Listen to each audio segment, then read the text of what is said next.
So if I already know I'm going to say nice things about this episode, am I now locked into that and I can't alter that timeline?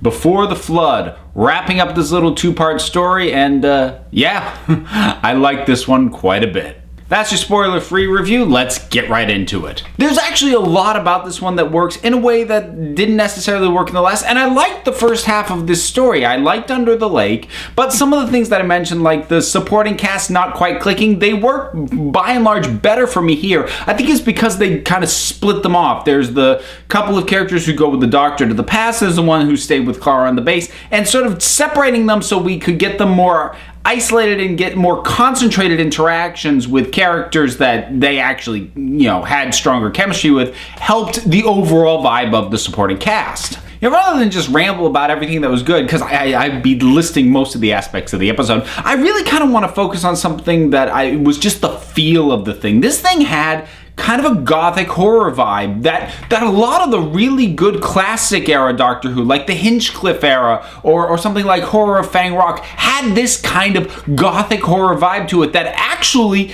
made me genuinely nervous and scared for members of the supporting cast, because usually supporting cast members in Doctor Who modern era, either they're going to be fine or you don't care enough about them that if they do die it gives an impact. But seriously, when that sort of captain woman who's deaf, she's walking down that hallway and there's the ghost behind her dragging this axe and it's so loud but she can't hear it, that was genuinely tense. And because the whole thing had that gothic vibe, I had no security in going, oh, they're gonna be fine. No, they really might not be. And it's the sort of thing that, like I said, we used to get in the classic era more often, and it's a vibe we don't usually get in modern Doctor Who too much, and I really like it. I like the revealed villain of the Fisher King. I like his design, I like his voice. I'm sure there's some who will complain about, the voice doesn't really match up with the facial movements of the creature, but I don't care. And again, that creature kind of has a classic era Doctor Who vibe, because usually the better designed Doctor Who monsters from the classic era tended to not have a normal mouth, or they had locked off masks, or things that they didn't move, characters like Omega or Sutekh. So the Fisher King also kind of has that old school vibe. This really is an old school Doctor Who type episode, and I really do like that, and I like how it kind of reestablishes the firm yet at the same time loose relationship that the Doctor has with cause and effect when he gets locked into things versus what he can actually change.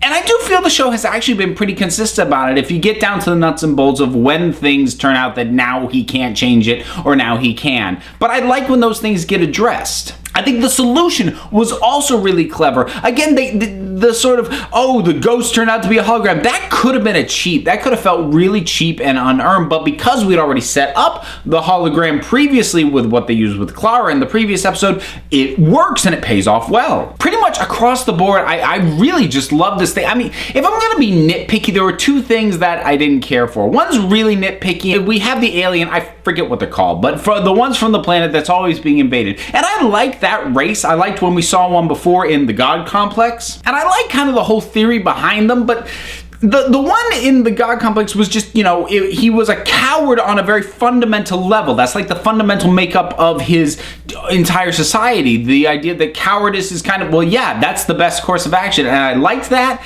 The one in this one, he kind of had a masochistic streak going. Like he wanted to be dominated and conquered, and I didn't like that as much. It was a vibe I didn't love. But that's nitpicky. The one thing, and I know why it happens, it's a writing plot convenience and it's a contrivance, but I still don't like it because logistically there's no reason that we should not have seen the ghost of O'Donnell earlier than when we did. Because if she's been dead the whole time, like the ghost of Prentice, the alien mortuary funeral director guy, we should have been seeing her for as long as we've been seeing him, because she's been dead and been a ghost for just as long, but we don't see her until this episode after we know she's already been dead for plot convenience. And I might not have noticed it, except the Doctor himself points out the fact that they hadn't seen her ghost, and that kind of drew my attention to it.